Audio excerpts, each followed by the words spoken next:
Dieu vous bénisse. Amen. Mungu amibariki. Vous vous portez bien? Mko bazima? Amen. Que Dieu soit loué. Mungu asifiwe. Nous remercions notre Seigneur cet après-midi Tunapigia aksanti Bwana wetu magharibi ya leo hii qui nous accorde encore la grâce de communier autour de la parole. mwenye kutupatia tena neema tushiriki kando kando ya neno. Il y a frère Paul Moukadi et son épouse Kuna ndugu Paul Mukadi na mke wake qui remercient le Seigneur banapikia Bwana aksanti qui a préservé leur vie dans un accident mortel sur la route Likasi-Kolwezi. mwenye alikinga maisha yabo katika msiba ya kuleta lufu mubarabara ya Likasi Kolwezi. Frère Louis Kabanga Ndugu Louis Kabanga dit que l'accouchement de sa femme était trop difficile. anasema kuzala kwa bibi yake kulikuwa nguvu sana Le Seigneur l'a assisté, que son nom soit glorifié. na Bwana alimsaidia, jina lake litukuzwe. Vous pouvez saluer celui qui est à côté de vous. Mnaweza kulamkia yule mwenye kwa pembeni yenu. Alors nous allons nous tenir debout pour prendre la lecture de la parole. Hivi basi tutasimama njoo kuchukua usomi wa neno. Nous prenons dans Éphésiens Tunabeba katika Waefeso au premier chapitre sura yake ya kwanza à partir du 15e verset, on va descendre. kuanzia mstari wake wa 15 na tutashuka. C'est pourquoi moi aussi, ayant entendu parler de votre foi au Seigneur Jésus et de votre charité pour tous les saints, je ne cesse de rendre grâce pour vous, faisant mention de vous dans mes prières, afin que le Dieu de notre Seigneur Jésus-Christ, le Père de gloire, vous donne un esprit de sagesse et de révélation dans sa connaissance, et qu'il illumine les yeux de votre cœur pour que vous sachiez quelle est l'espérance qui s'attache à son appel, quelle est la richesse de la gloire de son héritage qu'il réserve aux saints, et quelle est envers nous qui croyons l'infinie grandeur de sa puissance, se manifestant avec efficacité par la vertu de sa force. Dieu notre Père, nous te remercions au nom de Jésus-Christ pour tes bontés envers nous. Nous te remercions pour des témoignages que nous avons suivis de ce que tu as fait. Et nous te remercions pour cette opportunité que tu nous offres. Père, nous nous attendons à toi pour que tu puisses prononcer l'oracle de l'Éternel et nous bénir d'une manière particulière ce soir. Oint l'auditoire, oint ton serviteur Seigneur, et soumets tout esprit à toi, au nom du Seigneur Jésus-Christ. Amen.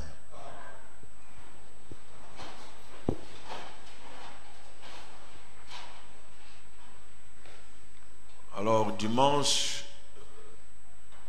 nous introduisions la 5e gloire du Fils de l'homme. Ujuma tulikuwa naingiza utukufu wa 5 wa mwana wa mtu. Dans sa main droite, Mumukono wake wa kuume il porte 7 étoiles. eko nachukua ndani manyota 7. Et nous voulons d'abord comprendre ce que c'est que la main droite de Dieu. Na tunapenda mbele kuelewa mkono wa kuume wa Mungu maana yake ni kusema nini. Nous avons lu dans la Bible Tulisoma katika Biblia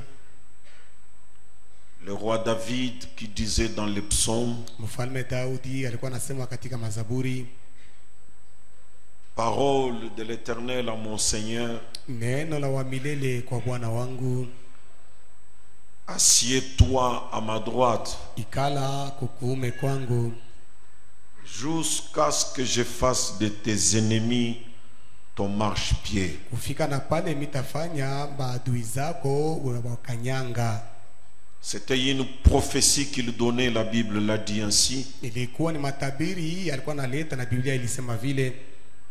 C'était Pierre dans son discours à la Pentecôte, Ilikuwa ni Petro katika hotuba yake disant David Pentekoste. n'est pas encore monté au ciel, mais il dit en tant que prophète, Alikuwa anasema Daudi bila kupanda kumbingu, lakini alisema kama nabii. parole de l'Éternel à mon Seigneur, Neno la wa milele kwa Bwana wangu. parole de l'Éternel au Seigneur Jésus. Neno la wa milele kwa Bwana Yesu. Assieds-toi à ma droite Ikala kuume kwangu. jusqu'à ce que je fasse de tes ennemis ton marchepied. Kufika na pale taweka maadui zako chini ya mikulu yako.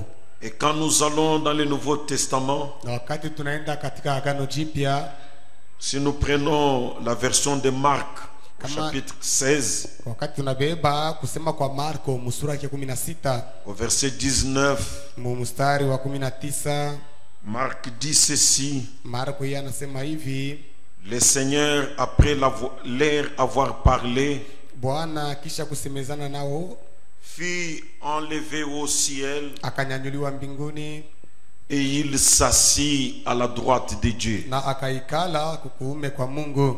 Ça, c'était les disciples qui ont vu le Seigneur être élevé. Hii ilikuwa ni wanafunzi wale walimuona Bwana kunyanyuliwa, Il dit que le Seigneur fut élevé au ciel na anasema Bwana alinyanyuliwa mbinguni et il s'assit à la droite de Dieu. na akaikala kumkono ya kuume ya Mungu. Et nous nous sommes posé la question s'il y a quelqu'un Na si tulijiuliza kama kuna mtu qui a vu les cieux ouverts et voir Jésus à la droite de Dieu. mwenye aliona mbingu kufunguka na kumuona Yesu mwenye kuikala kuume kwa Mungu. La réponse était oui. Jibu ilikuwa ni kusema ndio. C'est ce que Stéphane a fait. Na ile Stefano alifanya. Étienne, lorsqu'on les lapidait, Wakati walikuwa wanamupiga mawe Stefano, il dit: anasema voici, je vois natazama mimi naona les cieux ouverts, mambingu kufunguka, le Fils de l'homme mwana wa mtu debout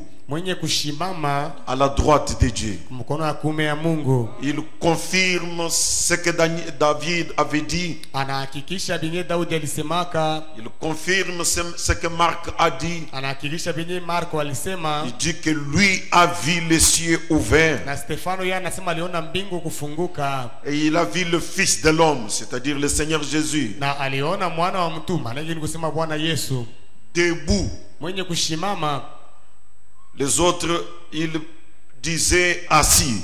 Hawa wengine walikuwa biko nasema mwenye kuikala, Et lui, il l'a vu debout, lakini Stefano yeye alimuona mwenye kushimama, mais à la droite de Dieu. lakini kwa mkono wa kuume ya Mungu. Il dit: j'ai vu, Anasema mimi je naona, vois les cieux ouverts. naona mbingu kufunguka. Et nous avons pris un autre témoignage de quelqu'un qui a vu le ciel ouvert. Na tuliona ushuhuda mwingine aliona mbingu kufunguka. Là, c'est la grande vision de Patmos Ya pale ni ono mkubwa ya Patemo qui scelle la fin de la Bible. yenye kumaliza mwisho wa Biblia. Jean, il dit aussi Yohani naye anasema pia que quand il a vu l'homme qui était dans les chandeliers d'or wakati aliona ule mtu alikuwa katika minara vya dhahabu, et qu'il a eu l'ordre d'écrire ce qu'il a vu et qu'il devrait adresser aux 7 anges de l'église, na wakati alipata ruhusa kuandika vile aliona na alipaswa kuvipeleka kwa malaika 7 wa kanisa. au chapitre 4, il dit: Kwa sura yake 4 anasema, après cela, kisha ile j'ai regardé.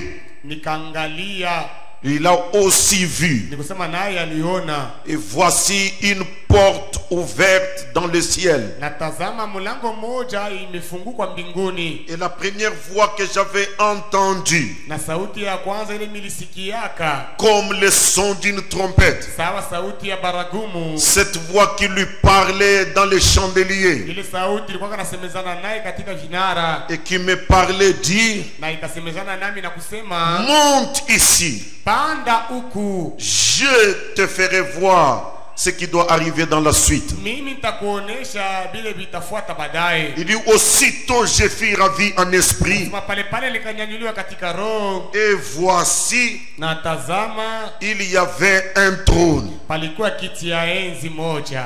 Il y avait un trône dans le ciel. Kulikuwa kiti ya enzi kimoja mbinguni, Et sur ce trône, na yule ya kile kiti cha enzi quelqu'un était assis. muntu mmoja alikuwa anisha kuikala hapo. Une seule personne Muntu mmoja tu qui était assise sur ce trône. ule alikuwa anisha kuikala pa kile kiti cha Mais quand enzi. il a regardé autour du trône, Lakini wakati aliangalia pembeni ya kiti ya enzi, lui, il n'a pas vu le Fils de l'homme debout à côté de celui qui est sur le trône. yeye ashikuone mwana wa mtu mwenye kushimama pembeni ya ule alikuwa sasa simama pa kuikala pa kiti cha enzi. Il ne l'a plus non plus vu assis à la droite de celui qui est sur le trône. Asikumwone hata mwenye kuikala kuume kwa ule mwenye kuikala pa kiti ya enzi. Il dit tout de suite autour du trône, Anasema pale pale kando kando ya kiti ya enzi j'ai vu 24 trônes nikaona viti 24 qui sont les 24 anciens. benye kwa bazee 24. Mais où est l'homme que Étienne a vu debout à côté de celui qui est assis sur le trône? Sasa eko wapi huyu mtu Stefano aliona mwenye kushimama pembeni ya mwenye kwa pakiti ya enzi? C'est là la question que nous avons soulevée. Na njoo ulizo wenyewe ile tulituliza.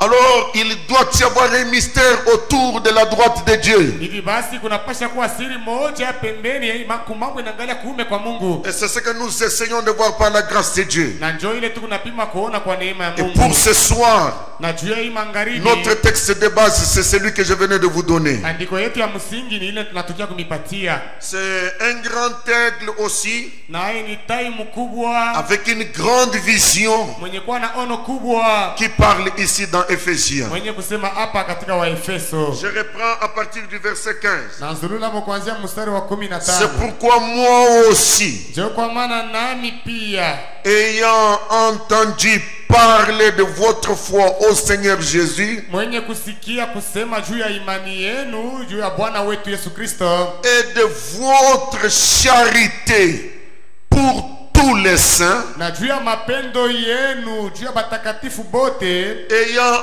entendu parler de votre foi, kisha mimi kusikia kusema juu ya imani yenu. la foi des Éphésiens Imani ya Waefeso fit un écho ikashikilika mbali, qui partit au loin. yenye ilienda mbali kabisa. Ça ne demandait pas qu'ils puissent frapper le tambourin, Haikulombe bapate kulalamika juu ya ile, mais leur foi a parlé d'elle-même. lakini imani yao ilisema juu yao wenyewe. Tu n'as pas besoin de parler pour témoigner de toi. Hauhitajie kusema juu ya kushuhudia juu yako. Mais si tu as la foi et que tu es un croyant, Lakini kama uko na imani na uko mwaminifu, il y aura un écho qui partira autour de ta foi. habari moja itenda kusikilika mbali kando kando ya imani yako. Même si dans l'église on ne te connaît pas, Hata kama kanisani hawakufahamu, mais l'écho de ta foi partira. lakini imani yako itasikilika mbali. Parce que c'est un don divin. Juu ni zawadi ya Mungu, Et Dieu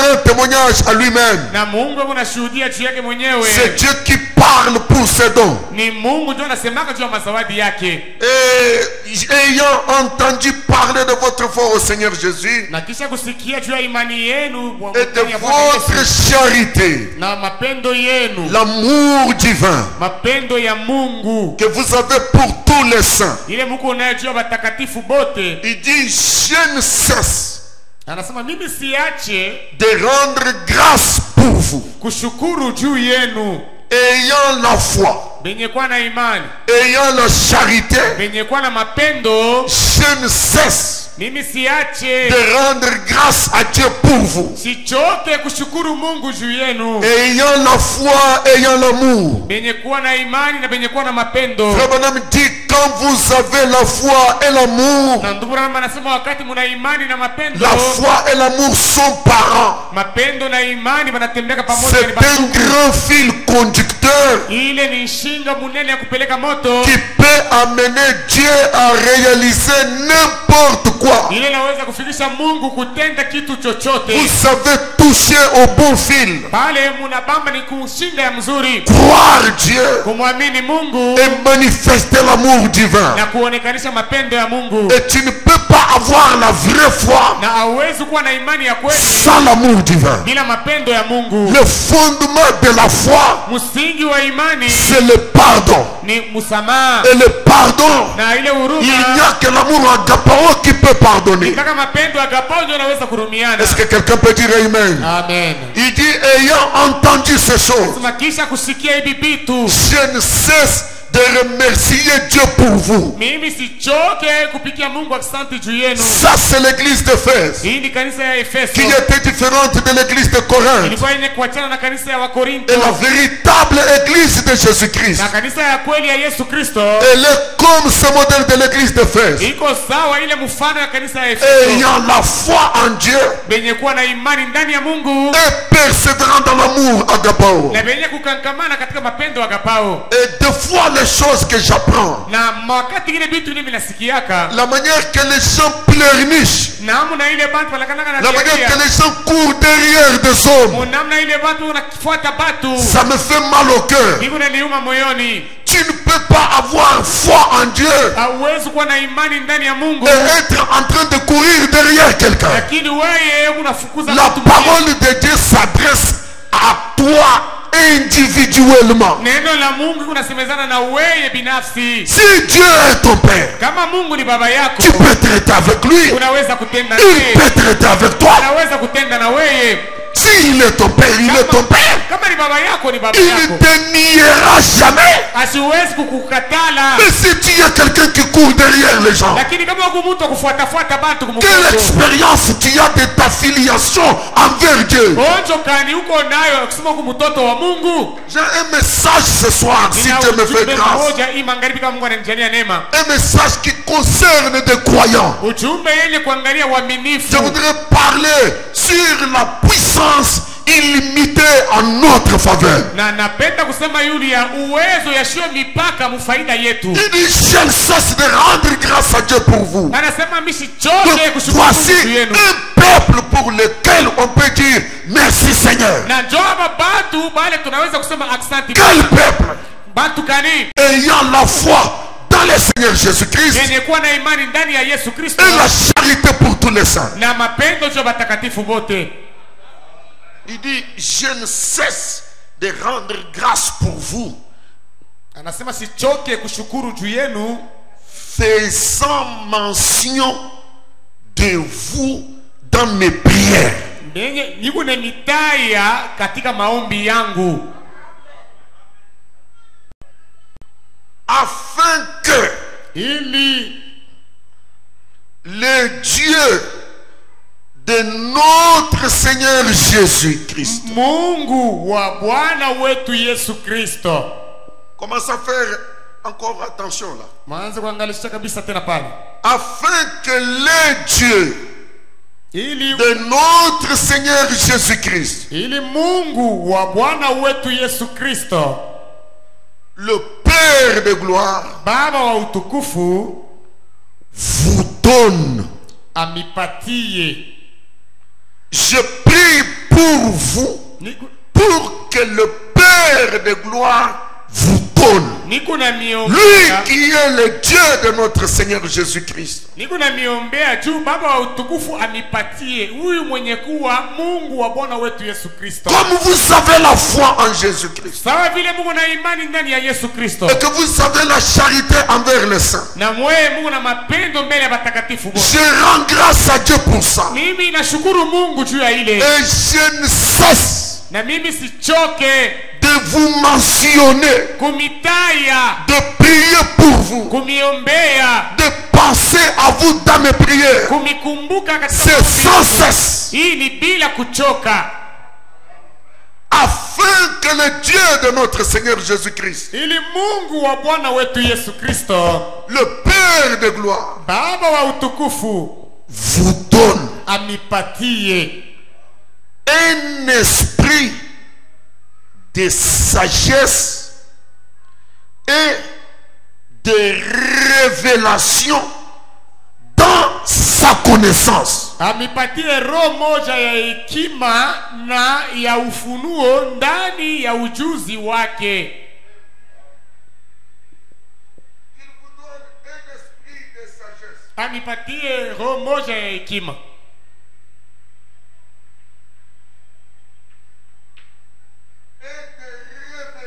na ya ufunuo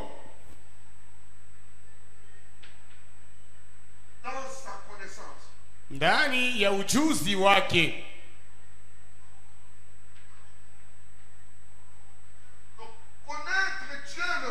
Hivi basi kumjua Mungu Baba iko na lomba roho moja. Amen. Ça demande un esprit de sagesse et de révélation. Iko na lomba roho moja ya hekima na ya ufunuo. Je prie que Dieu vous donne naomba Mungu apate kumipatia un esprit de sagesse roho moja ya hekima et de révélation na ya ufunuo dans sa connaissance. ndani ya ujuzi wake. Quand on étudie la stature d'un homme parfait, wakati tulikuwa tunajifunza kipimo cha mtu mkamilifu, nous avons vu ce que la connaissance divine. tuliona ujuzi wa Mungu. Malaika ilikusema nini? Frère Branham nous disait, ndugu Branham alikuwa anatuambia c'est une connaissance d'origine céleste ni ujuzi wenye kutokea mbinguni qui vous amène à croire yenye kumipeleka kuamini que Dieu ne peut pas mentir. ya kama Mungu hasiwezi kulanda. Et Paul le dit ici, na Paulo anasema hapa ça demande iko na lomba que Dieu vous donne Mungu anipatie un esprit de sagesse, roho moja ya hekima, un esprit de connaissance élevée, roho moja ya kujua, un esprit de révélation roho moja ya ufunuo dans le fait de connaître Dieu. munamna ya kumjua Mungu. Amen. Voilà ce qui a fermé ta foi. Si tu as la révélation dans sa connaissance, si tu as la sagesse dans sa connaissance, les cieux et la terre passeront. Toute parole d'homme est un mensonge. Seule la parole de Dieu est la vérité. C'est une révélation. C'est toute la guerre que nous avons en tant que croyants. Et réellement, plus j'en parle, plus j'ai un peu mal. Quand je découvre que les gens ne comprennent pas l'importance de ne s'attacher qu'à ce que Dieu dit, et comprendre que quand Dieu a parlé, a dit une chose, cette chose-là est vraie et c'est l'unique vérité et ça ne passera jamais.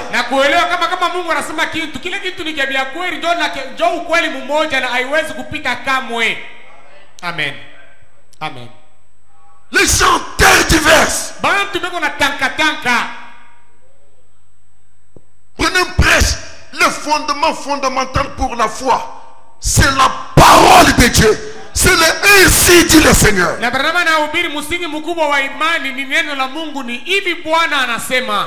Imagine-toi si tu te retrouves, tu es projeté dans un coin quelque part où il n'y a pas d'église. Tu vivras de quoi? Tu vivras comment? Parce que tu ne fais que courir derrière les gens. Et pourtant, Samson seul, avec Dieu, il était tout suffisant pour renverser le Philistin. Et Samson là, c'était avant la croix. C'était sous le sang de bouc de taureau. Et maintenant nous sommes après la croix. Ce n'est plus une ombre. Non mon frère, tu ne vas pas continuer à être bébé comme ça. Dieu est réel. Et tu dois l'expérimenter. Tu ne viens accompagner personne. Amen. Amen. Moi je ne viens pas à l'église accompagner quelqu'un. Je viens pour que Dieu parle à mon âme. Je viens pour que Dieu établisse la relation Nakuja Mungu de ma filiation envers lui. aweke uhusiano ya butoto mbele yake. C'est comme je l'ai toujours dit. La Bible dit par exemple, Biblia inasema kwa mfano, une femme vertueuse mwanamke wa nguvu est un don de la part de ni l'Éternel. zawadi yenye kutokea kwa Mungu. Donc Dieu donne. Ni kusema Mungu analetaka mke mwema. Maintenant moi je me dis que je suis enfant de Dieu. Sasa mimi nasema niko mtoto wa Mungu. J'épouse une femme qui n'est pas vertueuse. Sasa mimi naoa mwanamke asiyo mwema. C'est que je n'ai pas reçu le don de Dieu. Maana yake ni kusema mimi sikupokea zawadi ya kutoka kwa Je Mungu. vais me poser la question. Ninapaswa kujiuliza, Si je suis son enfant, niko mtoto yake?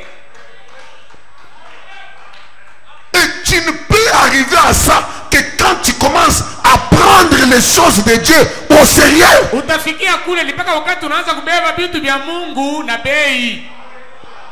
Paul dit, je ne cesse de prier pour vous, pour que Dieu vous donne Na Paulo anasema mimi sichoke kumiombea juu Mungu apate kumipatia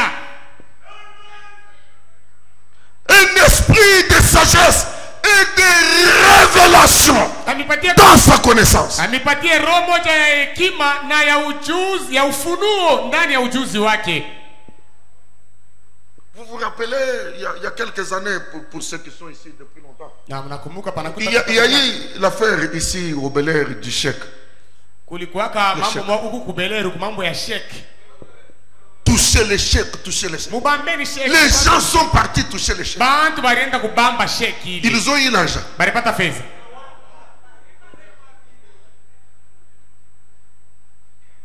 Donc les gens cherchent de petites choses. Ils cherchent à fabriquer leur voie. La voie pour obtenir quelque chose de la part de Dieu, c'est croire dans ce qu'il dit. Njia ya kupokea kitu kwa kutokea kwa Mungu ni kuamini vile Mungu anasema. Croire et rester stable là-dessus. Kuamini unabakia mwenye kusimama imara. Comme Christophe disait cette nuit-là. Ile Christophe alikuwa anasema ile Ne considérer, ne prendre que ce que Dieu dit. kubeba na bei mpaka vile Mungu yeye anasema. Même si les jours passent, Hata kama mashiku inapita. je sais Mimi najua que je tiens à la vraie chose. mimi naweza kubamba kwa kitu kia bia. Parce que celui qui a parlé, Huyo alisema c'est l'infaillible. asiangukaje. Il n'a jamais failli. Yeye ashindi. L'histoire l'a prouvé. La science l'a prouvé. Amen. Le monde l'a prouvé. Amen. Dieu n'a jamais failli. Mungu ashindwaka hata siku moja. Est-ce que vous croyez que Branham dit Je mnaamini kama que Jésus n'a jamais tenu de service funèbre? Yesu ashafanyaka ibada. C'est parce qu'il était Dieu. Nijua alikuwa kama Mungu. Amen. Il dit Dieu peut tout faire. Sasa Mungu anaweza kufanya vyote Sauf kutoshako. il ne peut pas faillir. Mungu asiwezi kushindwa kufanya neno lake. Ce n'est pas le nombre de jours qui passent qui compte. Haina wingi ya masiku ile inapita njoo ya mambo. Lui, il est dans l'éternité. Mungu yeye yeko ni mumilele. Toi, tu ressonnes dans les temps. Wewe huku nafikiri mu wakati. Amen. Que Dieu puisse nous aider, l'église. Mungu apate kutusaidia kanisa.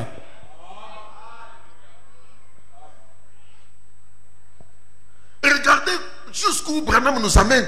Il dit, je cherche mon but, ma mission, c'est d'établir une relation entre le Créateur et ses enfants. Donc il s'élimine même lui-même pour que vous ayez un contact direct avec Dieu. Parce que si Dieu comprenait les choses comme nous voulons les comprendre, il n'aurait pas retiré Frère Branham.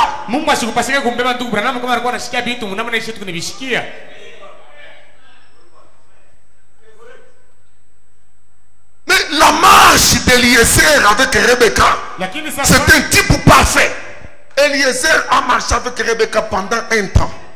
Et quand il a vu le mari, il est descendu. Il dit, voici ton mari. Et si nous sommes l'épouse, nous ne serons pas en train de courir derrière un homme chaque jour. À un moment donné, tu dois avoir un contact direct avec ton mari, avec ton Créateur. C'est tout. toujours les gens qui courent derrière les gens. Ni mpaka bantu kufuatafuata bantu mkongo. Tunasikia sema sema sema. Tunasikia sema sema sema. Mais toi tu es qui? Sasa wewe uko nani? Si Dieu n'est pas ton père, Kama Mungu ana baba yako, rentre dans le monde. rudia mudunia.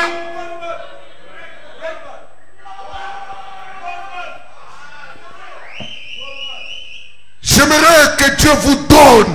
Napenda Mungu apate kumipatia. Je m'associe à cette prière. Naungana kui maombi. Que Dieu vous donne un esprit de sagesse Mungu amipatie roho ya hekima et de révélation na ya ufunuo dans sa connaissance. ndani ya ujuzi wake. Que vous soyez enracinés. Upate kuota mizizi. Dieu ne mentira jamais. Mungu asitalandaka hata siku moja. Alléluia. Amen.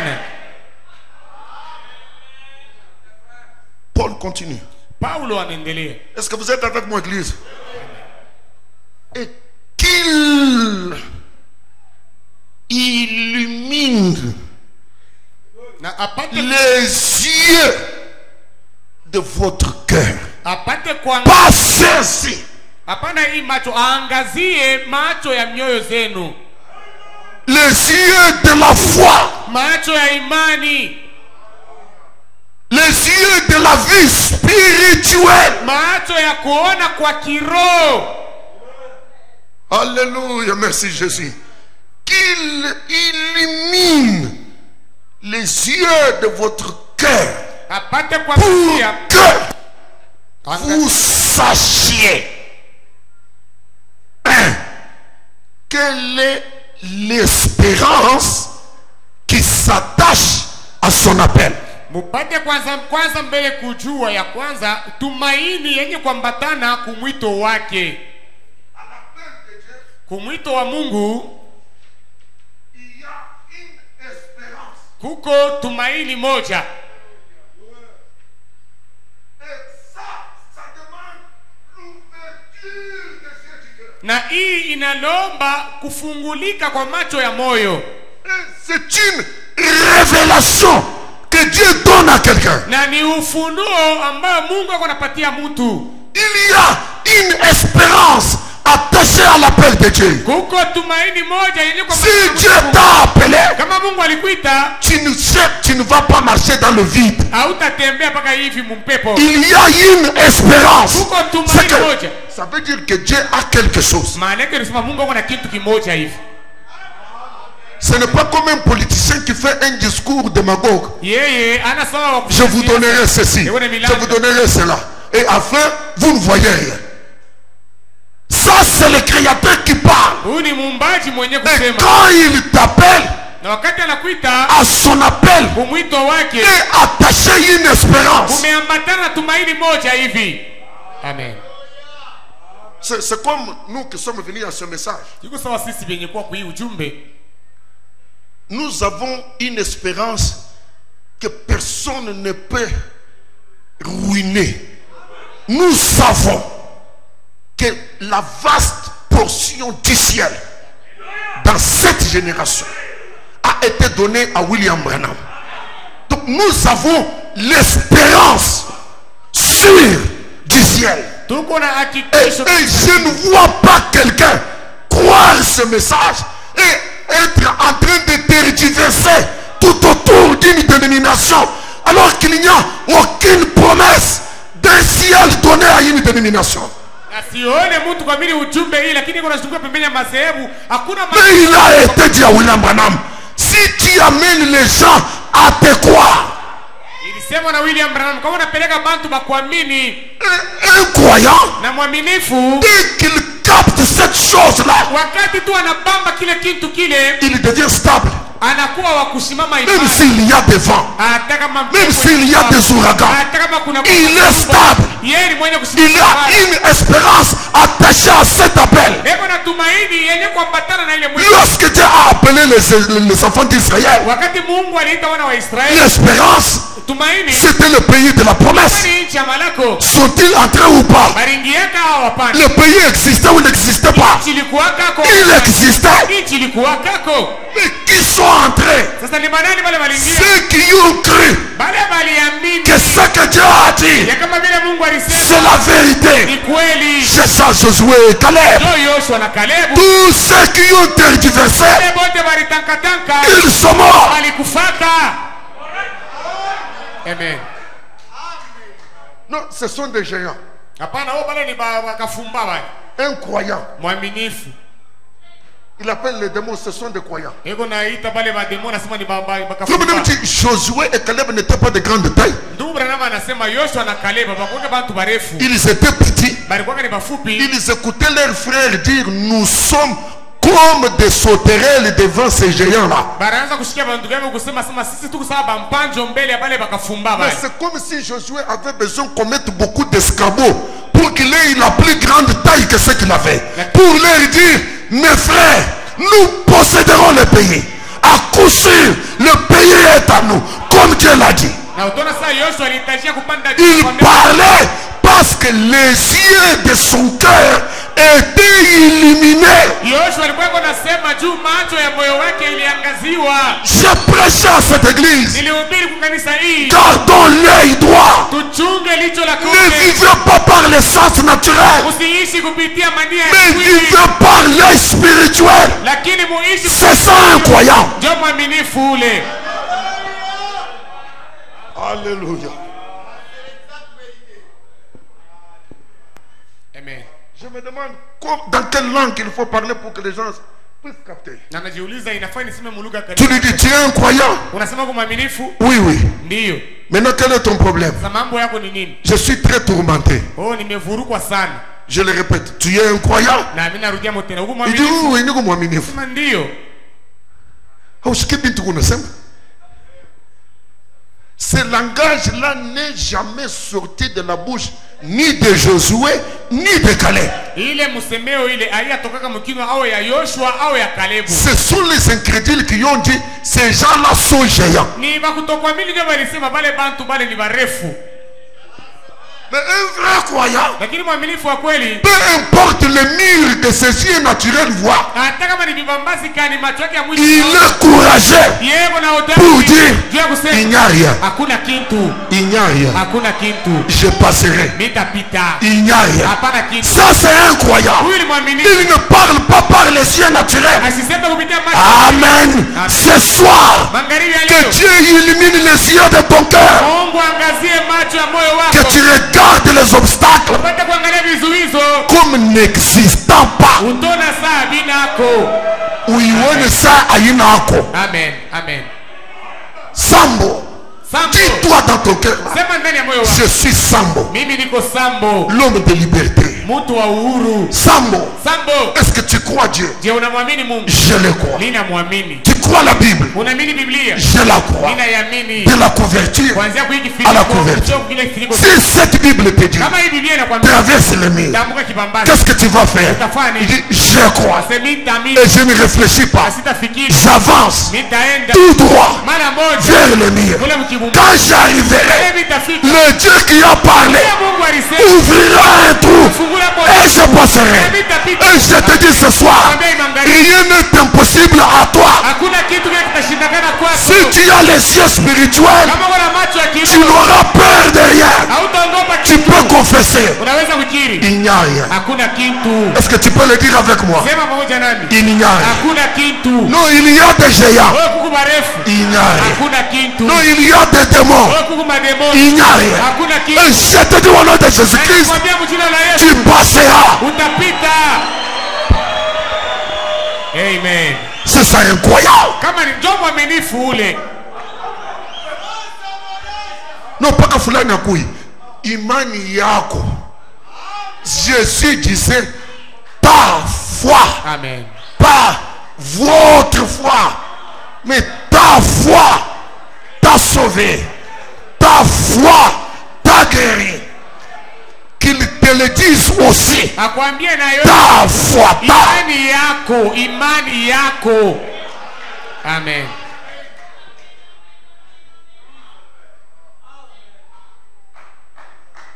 Que Dieu m'aide à libérer ce que j'ai sur mon cœur. Mungu anisaidie kunitosha vyenye kwa yule ya moyo wangu. Qu'il illumine les yeux de votre cœur.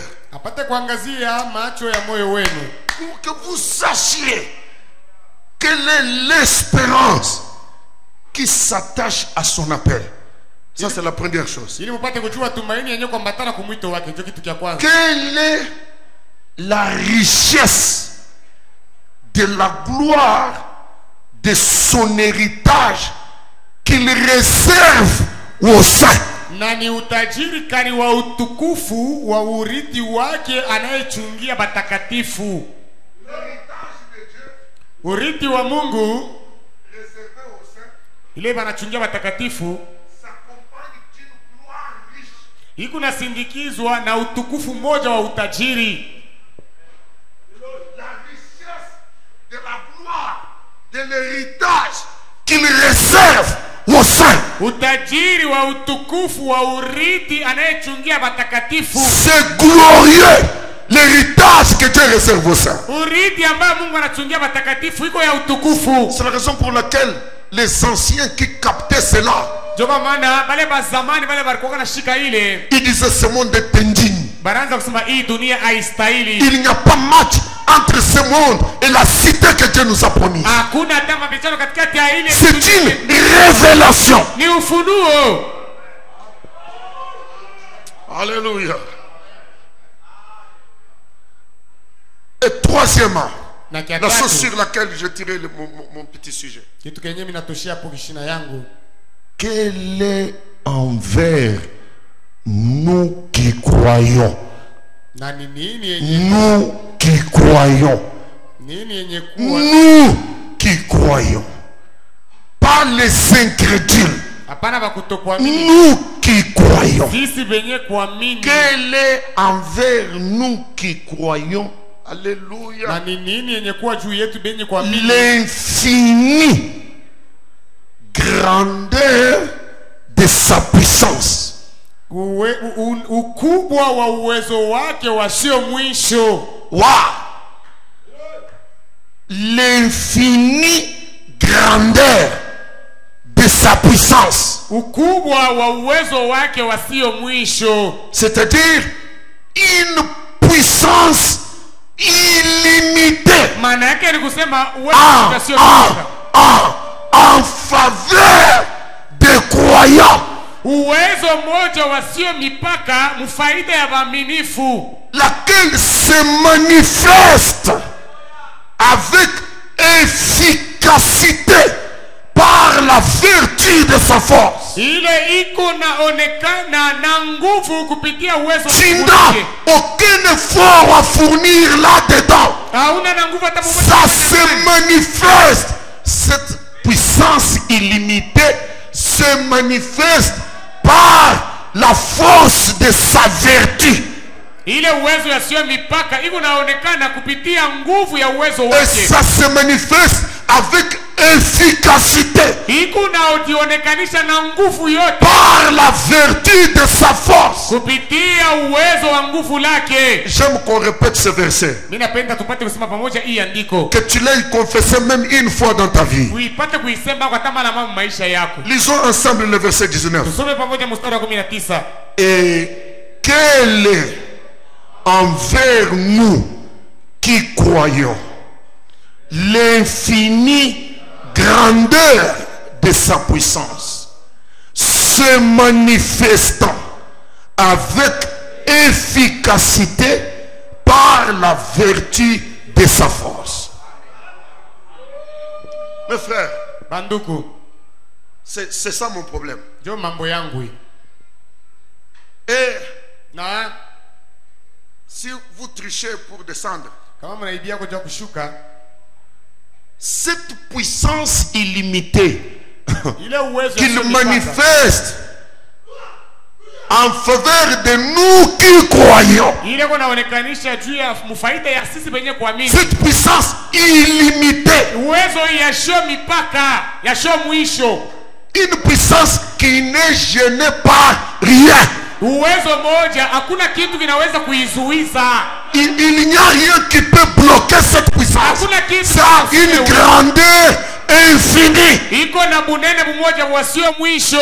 Toute puissance a des limites. Uwezo yote inakalanga na mwisho.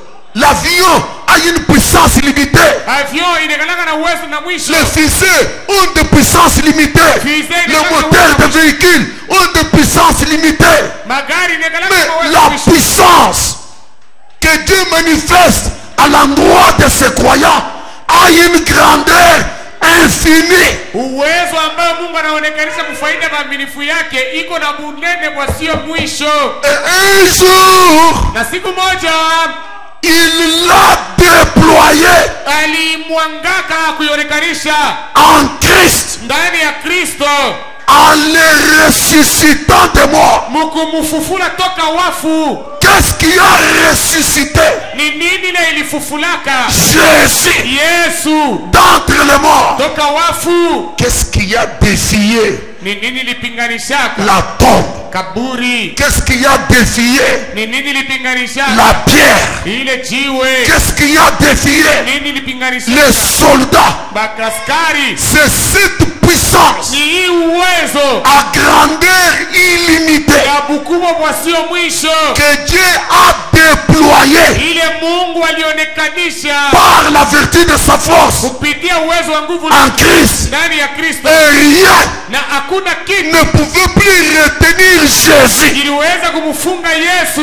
La mort a été défiée. Lufu lulipinganishwa. Le corps de Jésus n'a pas pourri. Mwili wa Yesu haikuozake. La pierre ne l'a pas bloqué. Jiwe haikumfungake. Les soldats n'ont rien fait. Baaskari hawakufanyake kitu. C'est cette puissance-là Oh, ile uwezo ile qui travaille en faveur des croyants. ndio kunatumika kufaida ya En waaminifu. d'autres termes, Kuna namna nyingine ya kusema si nous sommes des croyants, kama tuko waaminifu nous recevons tutapokea de la part de Dieu tokea kwa Mungu une puissance uwezo moja d'une grandeur ya ukubwa illimitée. wasio mwisho. En d'autres termes, Namna nyingine ya kusema rien ne gênera. hakuna kitu kitaweza kuizuiza.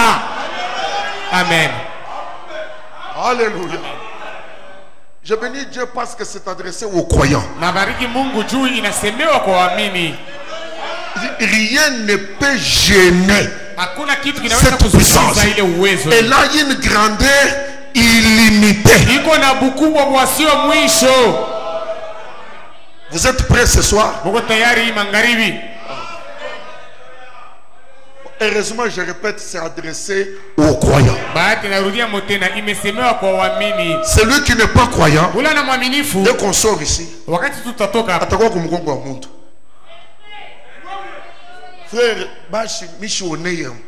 Shiwe unilombe yako. We uniseme yako. Mina kuregrete sana. Mina kuregrete ça dans un âge astronomique.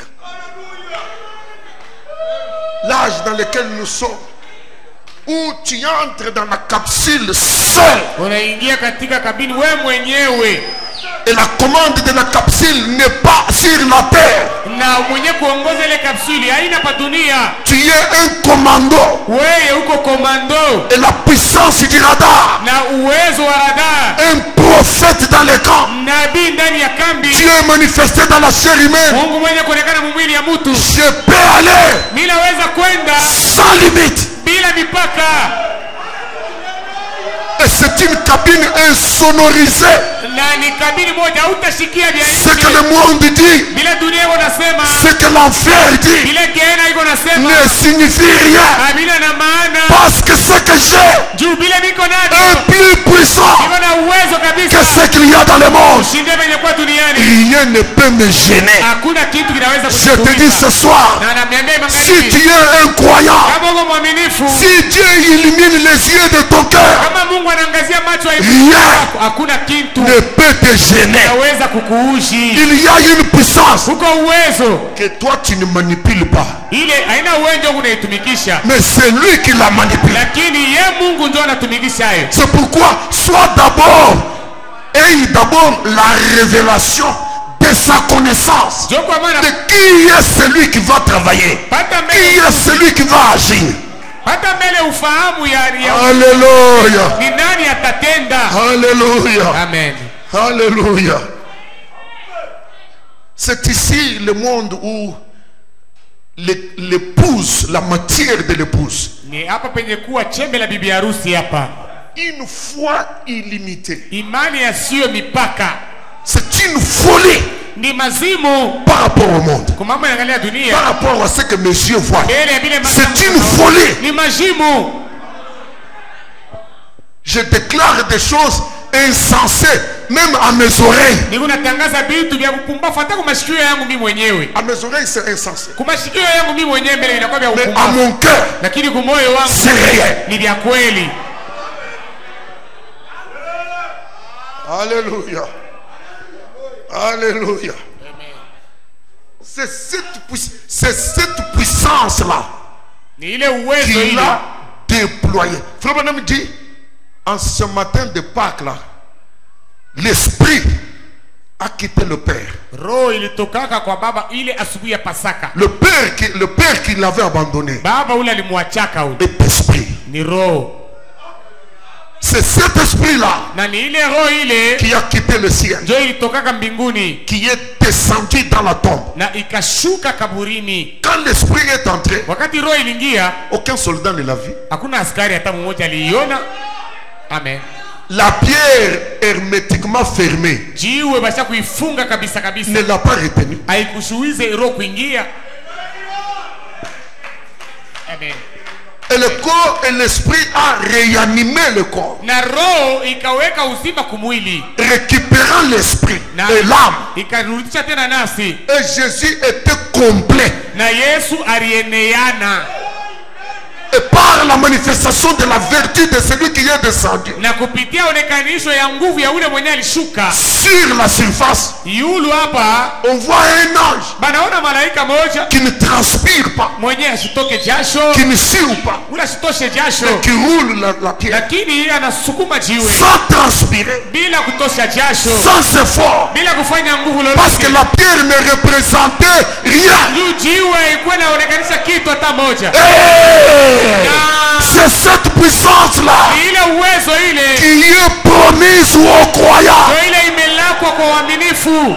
Amen. Amen. Je te dis, Nakwambia sur base de cette parole, fuatana na neno hii, même si on t'a déjà amené dans la sorcellerie, hata kama basi kukupeleka mubuloji, il y a une puissance illimitée uwezo moja asiyo mipaka. Amen. et sans effort, Na bila kufanya nguvu lolote, la pierre sera roulée. jiwe ile itatoshwa. Sans effort, Bila kufanya nguvu lolote, tu sortiras utatoka et les soldats diront, na baskari watasema, l'homme qu'on protégeait, huyu mtu tunaanza kuchunga, nous l'avons vu sortir tunamuona anatoka, et nous étions impuissants. na sisi hatukuwa na uwezo. Les armes ont chômé, Masilaha ilikuwa na kazi, ils avaient des balles, balikuwa na masashi yao, mais ils n'ont jamais tiré lakini ambaye haichaiaka parce que quelque chose de plus fort juu kitu kimoja kia nguvu zaidi était en opération. kilikuwa natenda. Est-ce que quelqu'un est croyant? Amen. Qu'il illumine Apate kuangazia les yeux de votre cœur macho ya mioyo zetu pour que vous sachiez ili mupate kujua la grandeur de l'espérance ukubwa wa qui tumaini est attachée à son appel. yenye kuambatana kumwito wake. Merci Seigneur. Amen. La richesse de la gloire, Utajiri wa de utukufu l'héritage qui t'attend, ya urithi yenye kukongojea, et aussi na tena l'exercice kutumia d'une puissance à grandeur illimitée kwa uwezo moja ya ukubwa wasio mwisho qui se manifeste par la vertu de sa force, yenye pas la tienne. yenye kuonekana kupitia uwezo wa nguvu yake, hapana wako weye. S'il y a un croyant ce soir dans cette salle, Kama kuko mwaminifu hii magharibi mwichumba, j'aurai un témoin nitakuwa na mshuhuda moya que l'enfer va libérer ile geena, ule geena sans atashinda comprendre comment il l'a libéré. bila kuelewa namna gani anamweka huru. Amen. Amen. Et c'est pour cela que je prêche l'évangile. Na joko kwa maana mimi nahubiriaka injili C'est avec ceci na na hii que toi et moi nous pouvons défier n'importe quoi. wewe na mimi tunaweza kupinganisha kitu chochote. Croire simplement. Kuamini tu, Rien ne te gênera. hakuna kitu kitakuuzi. Je répète, Narudia moteni, la sorcellerie de ton village ne te gênera pas. buloji wa kumukini yenu hamuwezi kukuuzuru. Je détruis ce soir Mimi naharibu magharibi, les signatures ile masiani dans le monde de magie, katika ile maulimwengu ya dans le uchawi, monde de sorcellerie. katika ulimwengu wa ulozi. Tout ce qui était signé, Yote vile vitu Contre sahihi toi. juu yako je wewe, le détruis. mimi biharibu. Et je prie Na naomba que Dieu ouvre les yeux de ton cœur, Mungu afungule macho ya que tu moyo wako voies upate la kuona grandeur ukubwa infinie. wasio mwisho, wasio mwisho, wasio mwisho, La grandeur ukubwa infinie wasio de mwisho sa puissance wa uwezo lake qu'il déploie yenye kuonekana envers les croyants mbele waamini par la vertu de sa force. kupitia uwezo Au wake. nom de Jésus-Christ, Amen. soyez libérés. Amen. Mfunguliwe. Amen. Amen. Amen. C'est un problème des yeux du cœur. Ni mambo inaangalia macho ya moyo. Je sais que quelque chose est en train de se faire. Mimi najua Je sais ça. kitu kimoya kikunafanyika, mimi najua vile. La parole de Dieu ne peut pas sortir Amen. Neno la Mungu haiwezi kutoka et retourner vers lui na kumrudilia sans effet. bila kutenda, Mais c'est pour les croyants. lakini ni njia ya J'ai uaminifu. besoin de croyants ce soir. Ninahitaji uaminifu La magharibi, puissance illimitée en ta faveur. uwezo wasio mipaka mfaida yako. Est-ce que tu peux confesser avec moi? Unaweza kuisema pamoja nami? La puissance illimitée en ma faveur. Amen.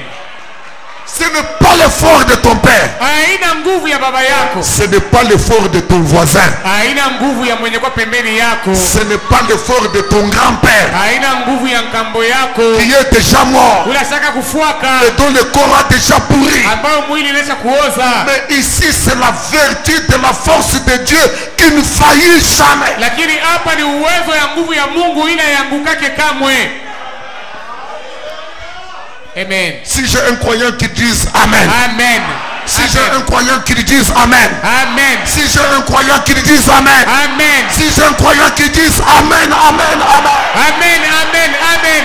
Amen. Amen. La puissance illimitée Uwezo wasio mipaka en ma faveur. mfaida yangu. Amen. Amen.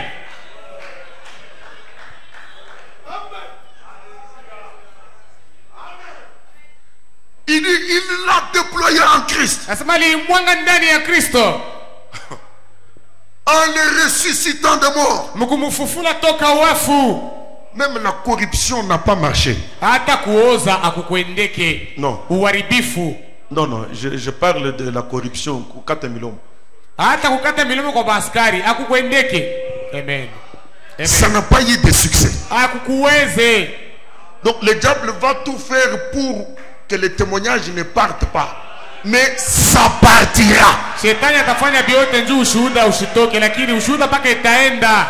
On saura Tutajua qu'il y a un Dieu au milieu de l'épouse. ya kama kuko Mungu katikati ya On Biblia. saura Tutajua que nous avons un prophète dans le camp. ya kama tuko na nabii kambini. Même si le diable utilise n'importe quel moyen, Hata kama shetani anatumia njia yoyote, il n'empêchera pas asiwezi kuzuiza que le témoignage de la résurrection du garçon finlandais ushuhuda wa kufufuka kwa wale mtoto circule dans le monde entier. upate kuzunguka duniani mote. Ça n'empêchera pas. Haiwezi kuzuiza Ton témoignage ushuhuda wako circulera. upate kutembea. Ton témoignage Ushuhuda yako se promènera. utatembea. Si tu es croyant, Kama mwaminifu ça t'arrivera. itakufikia. Amen.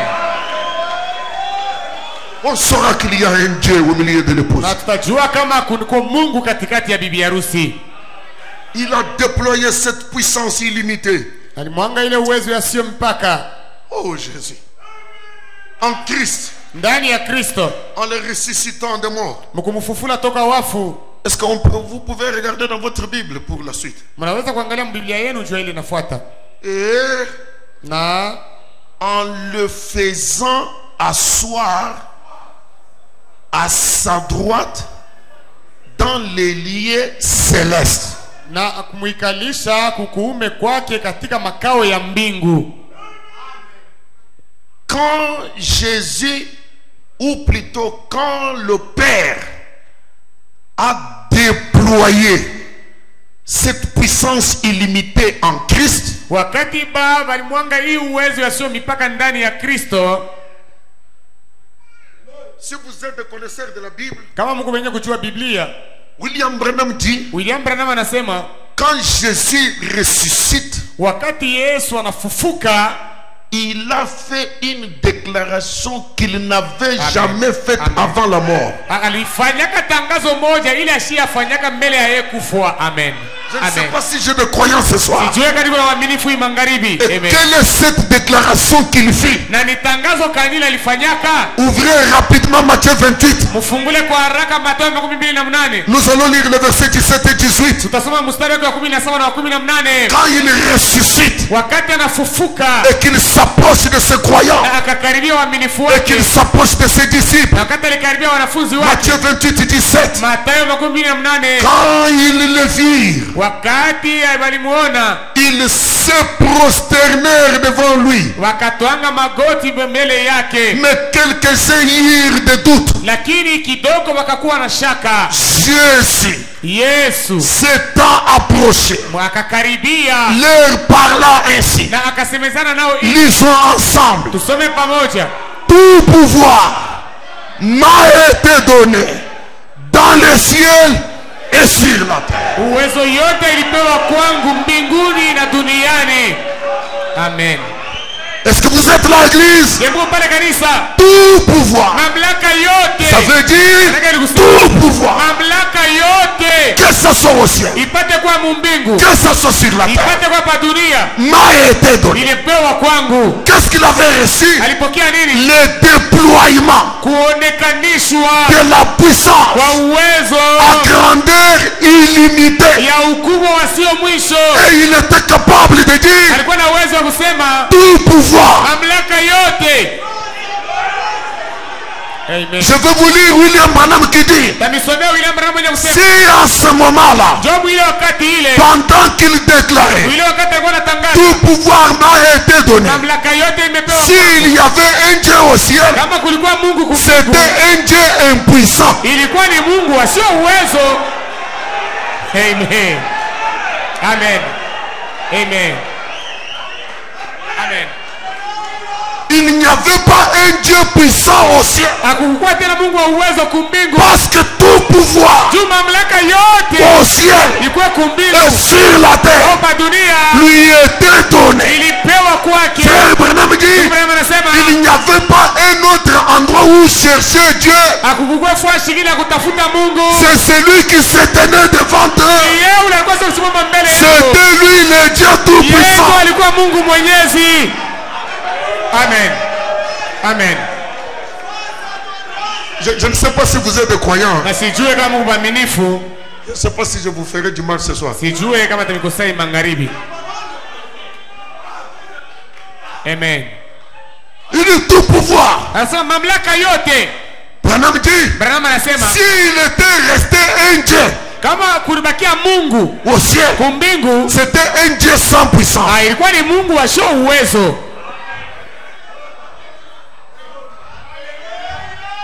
Tout le pouvoir. Mamlaka yote Donc la venue, le retour de l'esprit. ni kusema ni kurudia kwa Père. Baba. Amen.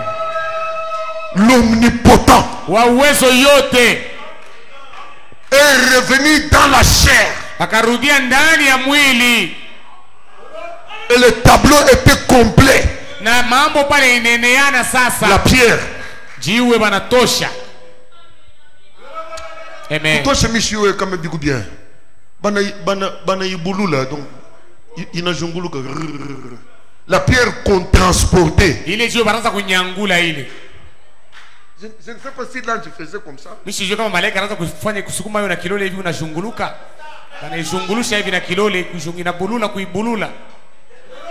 Parce que c'est un déploiement d'une puissance illimitée. Juu ni onekanisho ya uwezo moja ya show mipaka. Et toi tu me parles d'un sorcier du Kasai. Na wewe unaniambia mambo ya mlozi wa Kukasai. Et toi tu me parles d'un sorcier de Kamina ici. Unaniambia mambo ya mlozi wa Kamina hapa. Et toi tu me parles d'un sorcier de Basanga. Na wewe unaniambia mambo ya mlozi wa Babasanga hapa. Non, je te dis. Hapana, nakwambia. Nous avons reçu plus que la sorcellerie. Tulipokea kupita mlozi. Une puissance illimitée. Uwezo moja yasio mipaka. Et c'est cette puissance. Na ni ile uwezo. C'est cette puissance. Ni uwezo hii. Non seulement qu'elle a ressuscité Jésus. Haina paka tu kusema ilimfufula Yesu. Amen. En le faisant. Na David, tu es dans ta Bible. Amen. En le faisant asseoir Na kumwikalisha dans les lieux célestes. ikamwikalisha Donc, en le faisant asseoir à sa droite dans les lieux célestes. ikamwikalisha kukuume kwake katika mafazi ya mbingu. Kukuume kwake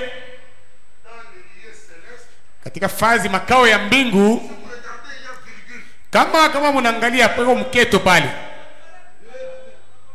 Au-dessus. Yulu. Amen. Qu'est-ce que c'est que à sa droite?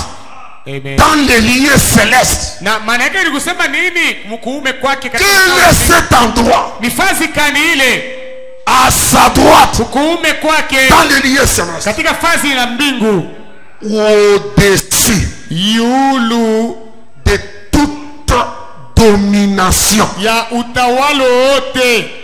De toute autorité. Yulu ya mamlaka yote. De toute puissance. Yulu ya uwezo yote. De toute dignité. Yulu ya kustahili kote. Et de tout nom Na yulu ya jina lolote qui peut se nommer. ile inaweza kupangwa. Non seulement dans le siècle présent. Hapana mpaka muhii dunia ya leo. Mais oh, Na tena. mais encore Na tena.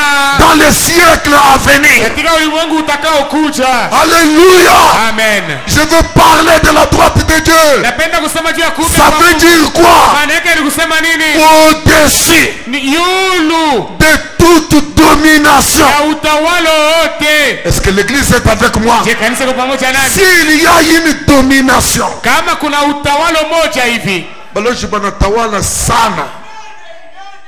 Amen. Mais la droite de Dieu Lakini kuume kwa Mungu est au-dessus kuko yulu de ya toute domination, utawala wote, toute autorité. mamlaka yote. Je défie par Amen. la droite de Dieu Na anapinganisha kupitia mkono wa kuume wa Mungu toute autorité, toute. mamlaka yote. Amen. Amen. Ce soir, je veux voir si vous êtes des croyants. Na magharibi ya leo utaona kama Mungu Et si mwaminifu. vous n'êtes pas des croyants, il n'y a pas de Na problème. kama mtu mwaminifu hakuna mambo. Mais Dieu ne peut pas manquer de croyants ici. Lakini Mungu asiwezi kukosa mwaminifu hapa. Toute puissance. Uwezo yote. C'est la raison pour laquelle même le voleur qui avait volé la voiture de frère Evans, Amen. il est parti. Evans ne pouvait pas courir physiquement et le rattraper. Mais le Saint-Esprit est plus puissant Amen. que la puissance du moteur. Amen. Il est allé et il l'a rattrapé. Et il lui a dit, retourne. Monsieur, retourne. L'homme, un voleur, Mwizi. c'est un voleur. Mwizi ni mwizi. Il n'est pas venu pour te faire du bien. Asitakuwa kukutendea vizuri. Mais la puissance illimitée Lakini uwezo asio mipaka l'arrête. ikamubamba. Il ne voit pas un soldat. Asione askari, Il ne voit pas un militaire. asione askari hapana. Rentre. Luria. Va retourner. Wendo La karudishe voiture là. gari ile. Et il obéit. Na anatii. La puissance illimitée. Uwezo asio mipaka. Il obéit. Na ule mwizi Il ramène la voiture. anarudisha gari. Qui avait envoyé le Saint-Esprit? Ni nani alituma Roho Mtakatifu? Amen. Amen. Et Incroyant. Mwaminifu. Incroyant. Mwaminifu. Je répète, incroyant. Rudia tena mwaminifu. Incroyant. Mwaminifu. Incroyant. Mwaminifu. En qui habitait la puissance illimitée. Ndani yake mule mlikuwa na ikala uwezo yasio mipaka. Amen. Et cette puissance, cette autorité est au-dessus de tout ce qui peut se nommer. Na hii uwezo iko yulu ya manjina yote ile inaweza kupangwa. Amen. Kabangu, Kachikaz, Jay, de tout ce qui peut se nommer. Yulu ya manjina yote. Donald Trump, pendant que tout le monde le craint, Mwili wakati watu wote wanamuogopa. il y a une autorité Kuko mamlaka moja au-dessus de Donald Trump. yulu ya Donald Trump. Est-ce que je n'ai pas de croyants ce soir? Amen. Est-ce qu'il n'y a pas les membres de l'épouse dans cette église? Amen. Est-ce qu'il n'y a pas de gens qui ne peuvent pas monter dans la dimension de l'épouse, dans la dimension de la puissance illimitée? C'est une faveur qu'il donne aux croyants. Ni faida Aux croyants. aminifu. Amen. Tout a bien signé ce soir. Amen. Amen. Tout a bien signé. Amen. Mais c'est pour les croyants. Lakini ni juu ya aminifu. Au-dessus de tout ce qui peut se nommer. Yulu ya yote Non vinaweza seulement kupangwa. dans les siècles présents, mais encore dans les siècles à venir. Il a tout mis sous ses pieds. Aliweka vyote chini ya miguu yake. Et il a donné Christ Na alitoa Kristo pour chef suprême à l'église. kama shefu wa juu kabisa kukanisa. Christ, Kristo le mystère de Dieu. siri ya Mungu. Christ, Kristo dans tous les âges. katika vizazi vyote. Christ, Kristo dans cette génération. mwiki kizazi. Et le ministère de William Branham, Na huduma wa William c'est de Branham ramener Jésus-Christ, ni kurudisha Yesu Kristo le même, moja moja. hier, Jana, aujourd'hui, leo, au temps de Moïse, wakati ya au Musa, temps de Paul, wakati ya et Paulo, dans notre na génération. mukizazi ketu Le même, moja moja. le même, Moja même moja. dans les moindres détails, Hata katika mambo mbalimbali ndogo avec une puissance illimitée, na uwezo moja yasio mipaka. une faveur Faida moja qu'il accorde ile anapatia aux croyants. waaminifu. Dis-moi, Uniambie, barifunga huyu mtoto banamweka mbuloshe pasteur. Maintenant, cette autorité est au-dessus de toute autorité, amen. de toute dignité, Amen. de tout pouvoir, de toute domination. Amen. Amen. Amen. Mes frères, ça veut dire que on a nyangula muntu comme baribe baka lâche. Basali erreur, basalaka erreur. Bana zalaka erreur. Bazui sanduku bache na ndako ya Dagon. Sanduku la agano Dagon atuni nani a commission. na Dagon anasema ule anakuleta hapa ni nani? Erreur. Ah, pale bana On contrôle. est allé toucher à l'intouchable. Anaenda kugusa kula magusake. Et qu'est-ce qu'il y avait dans l'âge? Na msanduku la agano mulikuwa nini? Parole. Mulikuwa neno. Qui est Christ? Kristo ni nani? Parole. Kristo ni neno. Amen.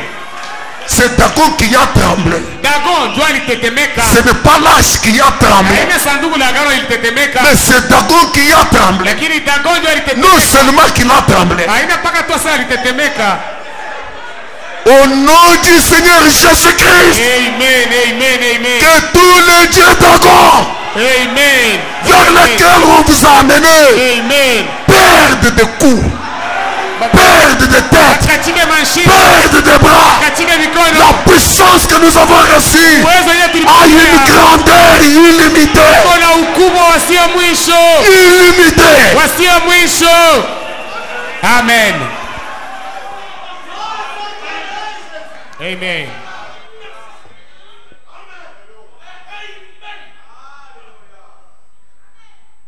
Vous regardez comment il lit ici à la droite de Dieu,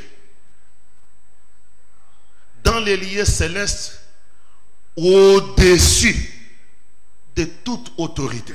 C'est là que frère Branham entre pour dire, je suis dans question et réponse sur les Hébreux, deuxième partie, paragraphe 454.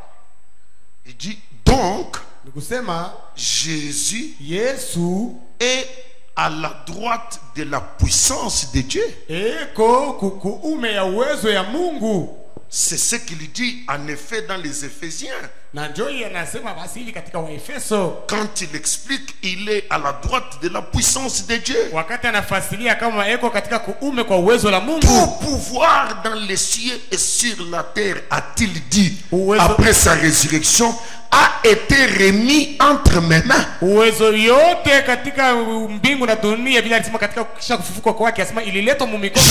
tout pouvoir dans les cieux et sur la terre. Tout pouvoir dans les cieux et sur la terre. Il dit, si il y a un Dieu là-haut en dehors de lui, celui-là est impuissant.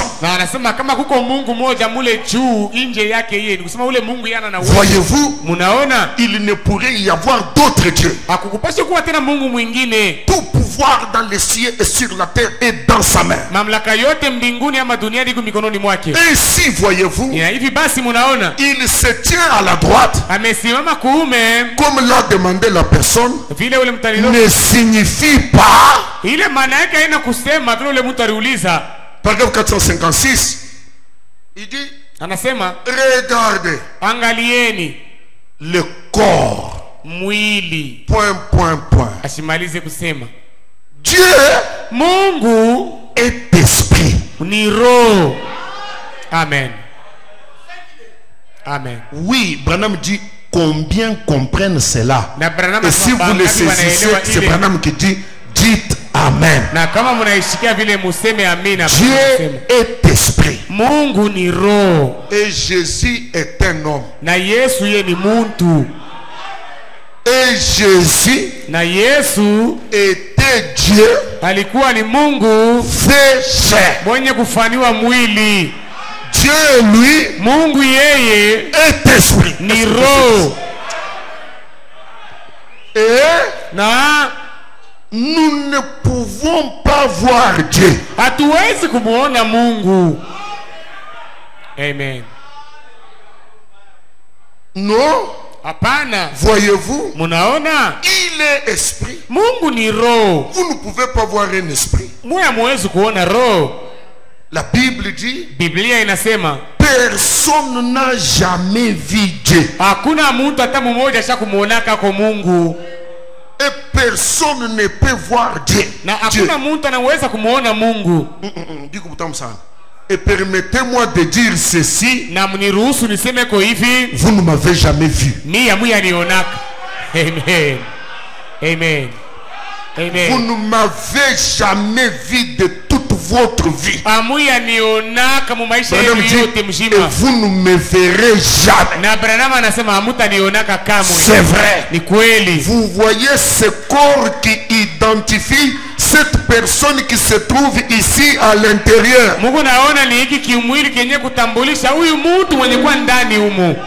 Donc tu n'as pas ma révélation ça. Amen. Maintenant, l'esprit, on ne le voit pas. Sa droite, ça veut dire quoi? Non, à la droite du Père, à la droite de l'esprit. Tu as dit l'esprit.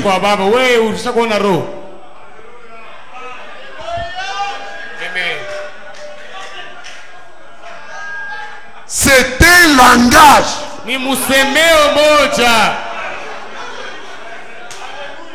C'est l'intelligence humaine qui comprend ça mal. Mais eux qui parlaient par l'esprit prophétique. Ça ne signifie pas littéralement qu'ils ont vu Dieu avec une main droite et puis Jésus à côté de lui. Dieu est esprit. Est-ce que j'ai un croyant qui peut dire Amen? Amen. Amen. Écoutez, écoutez. C'est tellement beau. Dans l'âge de l'église de Sardes, je ne vois plus bien. 1905. Paragraphe 94 et 95. Frère Branham dit, Nandura manasema, ce corps que Dieu a créé. mwili hii ambayo Mungu aliumba. Jésus c'est le corps. Amen. Amen.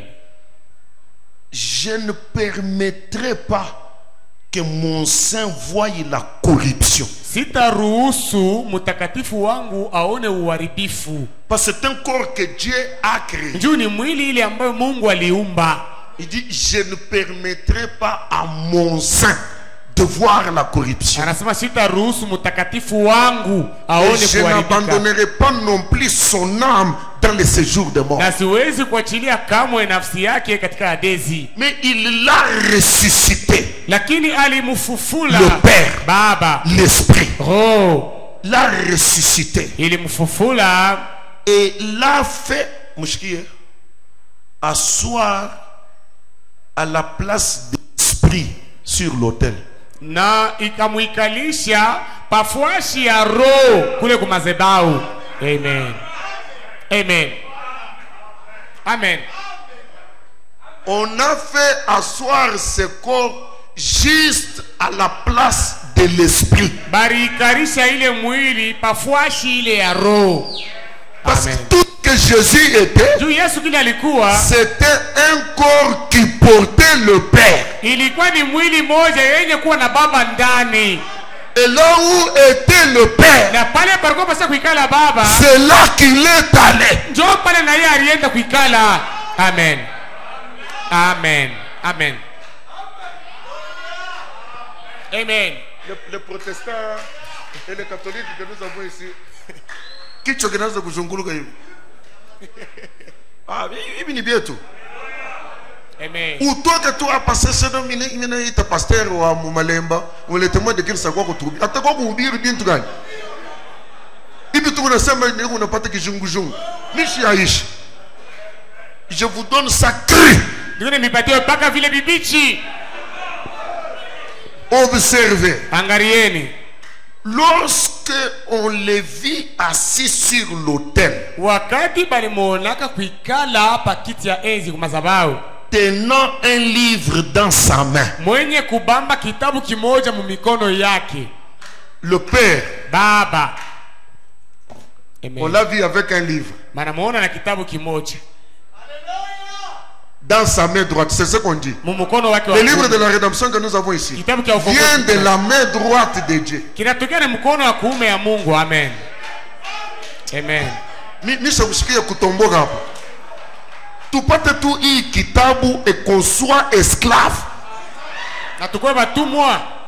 Donc vous ne comprenez même pas Nikusema muelewe hata le privilège que nous avons de voir les livres de la rédemption revenir entre nos mains, revenir entre les mains de William Branham, revenir dans le cœur de l'épouse. Amen. Amen. Kuona fadhili ya kuona kitabu kinarudia mikono yetu.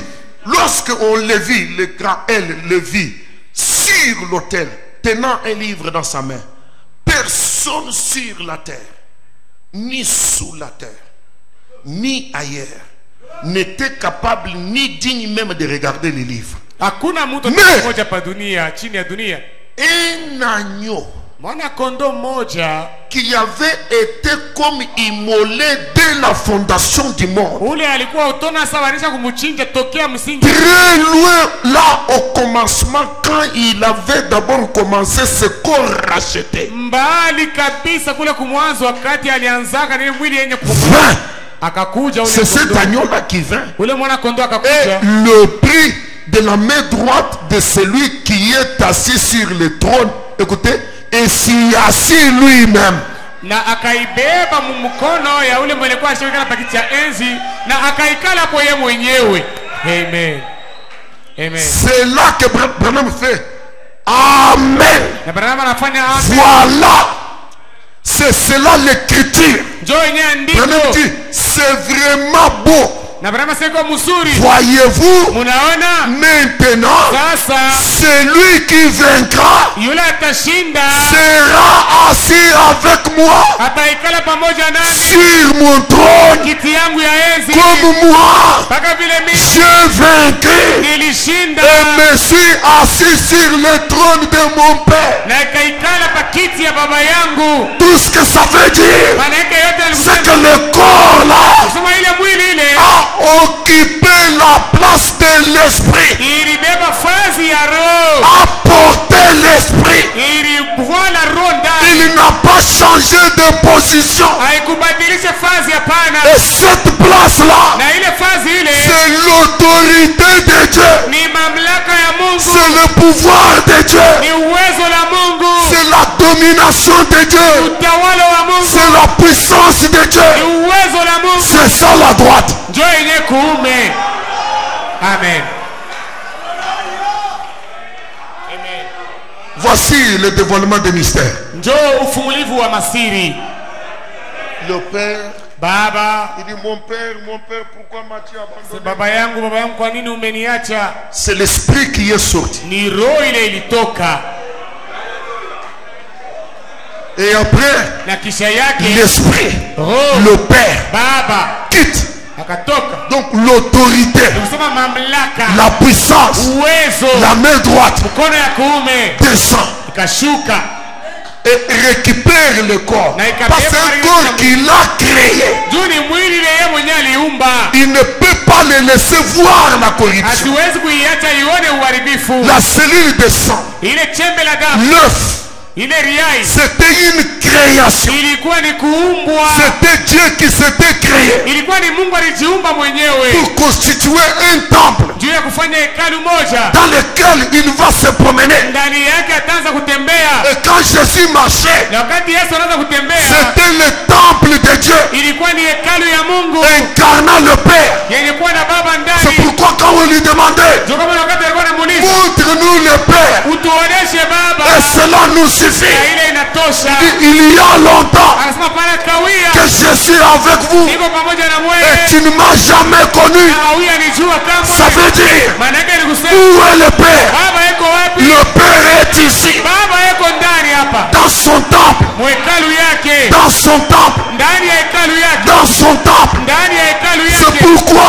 Ndio kwa maana quand la porte du ciel s'est ouverte, wakati mlango wa mbingu Jean a regardé, Yohani aliangalia, il n'a pas vu Dieu asikuone Mungu avec son fils. pamoja na mwana wake, Il a vu quelqu'un aliona mtu qui mmoja était assis sur le trône. kupigana pakiti ya enzi. Frère Branham dit, Abraham anasema il a vu Jésus alimuona Yesu entouré de l'arc-en-ciel. mwenye kuzungukwa na mwanza C'était mkongolo. le Dieu du commencement Ilikuwa ni Mungu wa mwanzo dans son temple. ndani ya hekalu yake. Amen. Alléluia.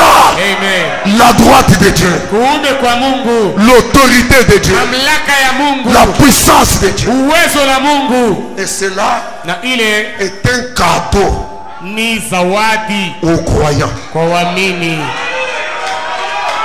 Amen.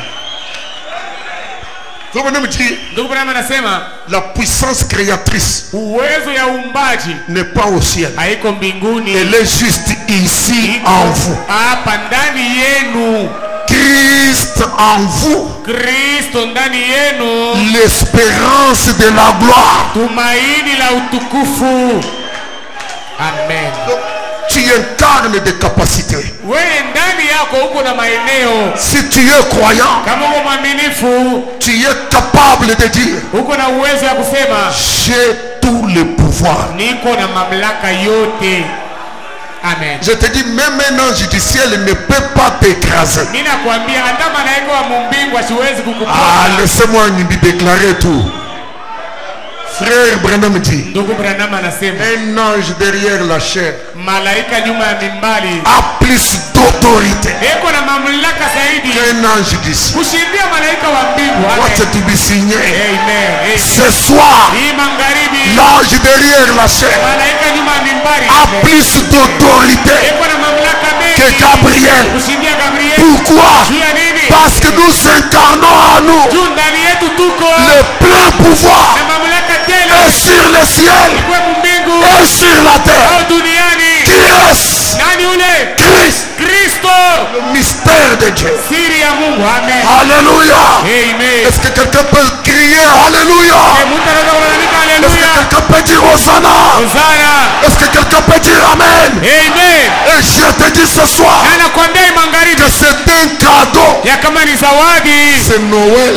ni Noeli. Amen. C'est Amen. un cadeau Hii ni zawadi qui est donné aux croyants. yenye kuletwa kwa waamini. Que Dieu ouvre les yeux de votre Mungu cœur afungule macho ya mioyo pour que zenu vous puissiez voir juu mupate la kuona grandeur infinie yule ukubwa wasio mwisho de sa Haleluya! puissance. ya uwezo qui lake manifeste par la Amen. force de sa yenye vertu kuonesha kupitia uwezo na nguvu lake aux croyants. kwa waamini, Aux croyants. kwa waamini, Aux croyants. kwa waamini. Alors qu'est-ce que je peux faire? Sasa nini naweza Je kufanya? lis cette citation. Nasoma tamko hii, C'est le cadeau que je vous donne. njoo zawadi namipatia. Amen. Haleluya. Amen. Amen. Amen. Dans le message Christ qu'il a prêché le 21 février 55, paragraphe 47, William Branham dit: William Branham anasema pensez-y, muwaze ko mbele, Dieu Mungu dans sa miséricorde infinie katika rehema yake yasiyo mwisho nous a acquis alitupata, par le sang de Jésus. alitukomboa kwa damu ya Yesu. Combien connaissent le sang de Jésus? Bangapi wanajua damu ya Yesu? Amen. Ça fait partie de la miséricorde infinie. Hii ni katika rehema yasiyo mwisho.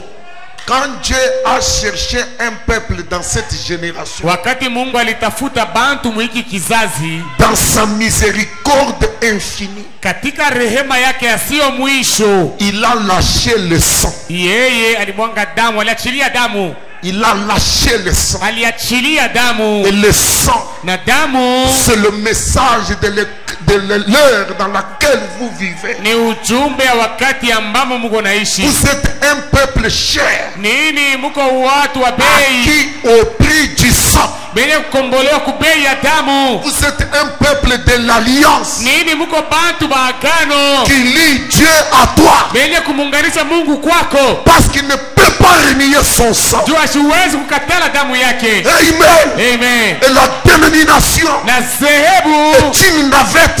yayo ni Elle n'a pas de sang. yayo ni chombo C'est moja un kio damu. navet.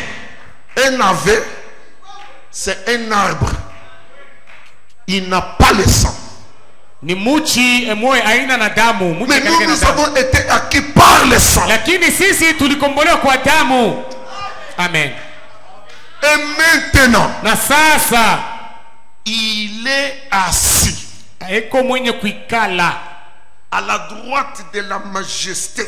kukuume ya ukifalme. La droite signifie Ile kuume manake ni kusema la puissance et l'autorité. uwezo na mamlaka. En tant que mouchkir, Sawa. qu'est-ce qu'il fait étant assis à la droite? Sasa ni Qu'est-ce qu'il fait étant assis à la puissance et l'autorité? ni nini ile kunafanya wakati anakala kukuume ndani ya uwezo na mamlaka? En tant que souverain sacrificateur, Sawa, mkoani mkubwa, pour intercéder sur base de tout ce que nous confessons. juu ya kuombea kufuatana na vile vyote tuko nakiri kuchinwa kyetu. Amen. Amen.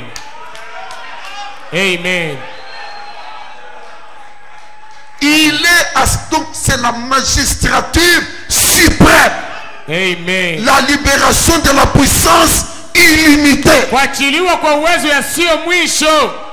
C'est dans cette position qu'il se tient Na ni mwile pazi ile kona asha kuikala en tant que sawa souverain sacrificateur pour intercéder en faveur de tout ce que moi je confesse. Donc quand ma foi Amen.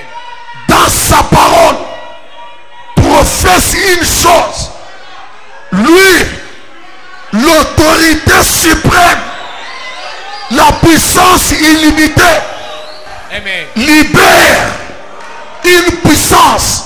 C'est ça l'intercession. Afin que ce que j'ai dit, qui est sa parole, puisse s'accomplir. N'importe où, n'importe quand, et dans n'importe quelle condition. Amen. C'est ça le cadeau. Oh, vous n'avez rien saisi. Frère Branham dit, Jésus dit, je ne suis pas venu apporter le chèque. Répète. Répète. Sikukue kuleta kushindwa. Amen. Mais je suis venu apporter le courage, Lakini nimekuwa kuleta hodari, la capacité. maeneo. Tu étais incapable, hein? Wewe ulikuwa Mais uwezi, Jésus vient lakini Yesu anakuja pour apporter la capacité. kuleta kuweza. Et qu'est-ce que tu dois faire? Na wewe unapaswa Branham kufanya dit, prononce. Branham anasema wewe sema, Prononce la parole. sema neno. Et moi, Na mie l'autorité suprême, mie mamlaka ya juu kabisa, je l'accomplirai. J'accomplirai quoi? Ta parole. natimiza nini? Neno lako. Est-ce que j'ai un croyant ce soir? Nilivyo na mwaminifu magharibi, C'est donné aux croyants. imeletwa Il kwa dit, waamini. c'est mon alliance. Kama ni agano yangu, Et elle est. na agano hii iko Elle est infaillible. haiwezi kuanguka.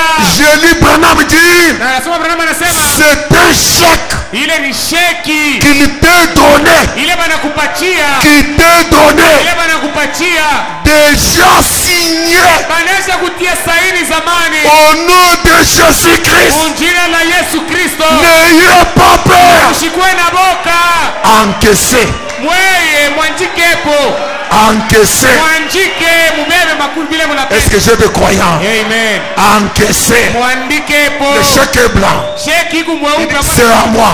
nasema ni yangu. Encaissez. Andika vile unapenda. Quand tu encaisses, Wakati unainjika, frère Ibrahim dit, Abraham anasema n'ayez pas peur. usikwe na boka. La banque du ciel Benki ya mbingu honorera ce chèque. itaheshimia ile sheki ile. Amen. Pas la banque des hommes. Hapana benki ya watu. Marc, est-ce que tu es là? Barakumbuko pale. Mais la banque du ciel, Lakini banki ya mbingu, la banque inépuisable, banki ile haishaki, haichombake. la banque, ah oui, Amen. qui ne connaît pas de faillite, Banki ile haichombake, qui ne connaît pas de sécheresse. yo haikaukake. J'aimerais te parler ce soir. Napenda kukwambia hii magharibi, Que Dieu illumine les yeux de ton cœur. Mungu angazie macho ya moyo wako. Tu es un croyant Uko mwaminifu, acquis au prix du sang mwenye kukombolewa kwa bei ya et damu, tu as la valeur. na uko na bei. Ou bien signé tout. Amen. Amen. Amen. Ni abatani lokakata. Amen. On a bien signé tout. Amen. Amen. À cause de Jésus Kwa ajili ya Yesu et de sa puissance na illimitée. uwezo wake Qu'il m'a wasiokwisha, donné. ila nilipatia. Abatani lokakata. Amen. Il dit, lui, il n'attend que ça. Yeye kuna ongojea paka ile. Comme on a bien signé, Amen. Naye en avait en charge.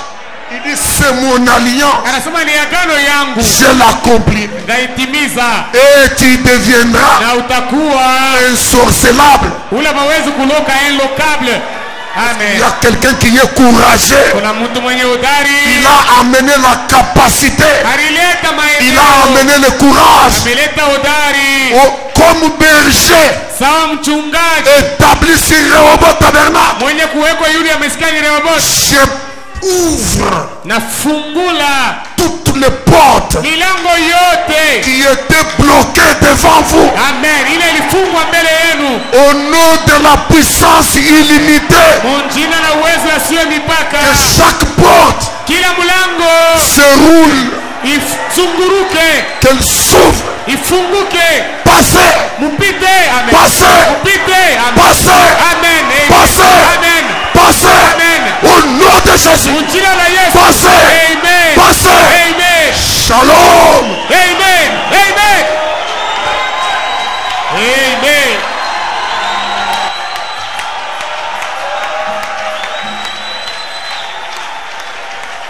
Mettons-nous debout.